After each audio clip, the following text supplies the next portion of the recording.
Բարի օր ընկերներ, այս հոլովակում ձեզ համար կներկայացնեմ 2025 թվականի հուլիս ամսվա տարու կանխատեսումը աղեղնավոր նշանի համար։ Սիրելի աղեղնավորներ, ինչպես միշտ 5-ական քարտով կնայենք ամսվա կարևոր իրադարձությունները, այնուհետև 1-ական քարտով նորալուսնի և լիալուսնի ազդեցությունը։ Յուրաքանչյուր քարտի էներգիա անպայման բոլոր աղեղնավորներն իրենց կյանքում զգալու են, բայց քանի որ այս տարող կանխատեսումը ընդհանուր բնույթ ունի, բնականաբար դուք այս էներգիան կզգաք, բայց այն կլինի տարբեր դրսևորումներում, տարբեր ոլորտներում։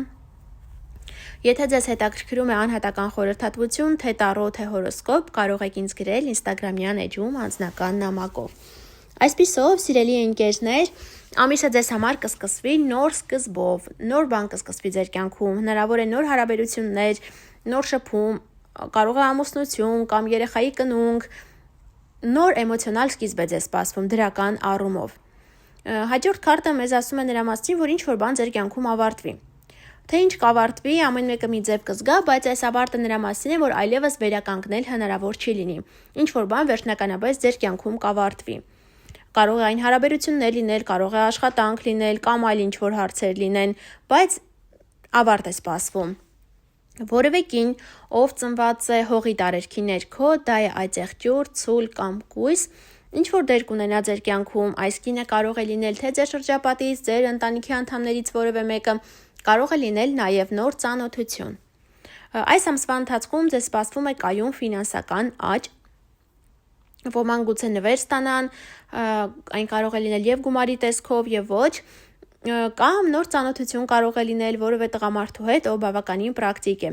Սիրելի աղեղնավորներ, հանդիպում է ձեզ սպասվում, հանդիպում կամ համագործակցություն, ամեն մեկը մի ձևով կտեսնի, բայց որ անպայման ինչ-որ մեկին կհանդիպեք, ինչ-որ փաստաթուղթ գուցե ստորագրեք, ինչ-որ պայմանավորվածություն ունենաք, դա հաստատ։ Այժմ նորալուսնի և լիալուսնի հետ կապված, առաջինը կունենանք լիալուսին, այն կլինի ամսի 10-ին, մի 2 օր առաջ, 2 շաբաթ հետո իր ազդեցությունը կունենա, այստեղ քանի որ լիալուսնի լինելու է ձեր ֆինանսների տանը, այսինքն ֆինանսներում ինչ-որ պարզություն կմտնի, բայց այս քարտը խոսում է նրա մասին, որ դեռևս պետք է սպասեք, որպեսզի քանի որ դեռևս քարտը ֆինանսական է, ասում է ֆինանսական աճի մասին, բայց դեռևս կարծես արդեն վերջնական ֆինանսական արդյունքը չի որ դուք կտեսնեք, մի քիչ էլ պետք է սպասեք եւ արդեն ձեր ֆինանսները կտեսնեք։ Եվ նորալուսին ենք ունենալու ամսի 24-ին, մի 2 օր առաջ, 2 շաբաթ հետո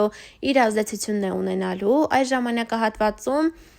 ինչ-որ գաղտնիքներ կլինեն կամ անորոշ իրավիճակ կլինի ձեր կյանքում։ Իհարկե այս քարտը կարող է լինել նաև նոր սկիզբ, մայրություն լինի, նոր հղիության լուր իմանաք եւ այլն։ Բնականաբար սա բոլորին չի վերաբերվում, բայց ինչ-որ անորոշ բան կլինի ձեր կյանքում, որը այս 2 շաբաթվա ընթացքում ձեզ համար կպարզվի։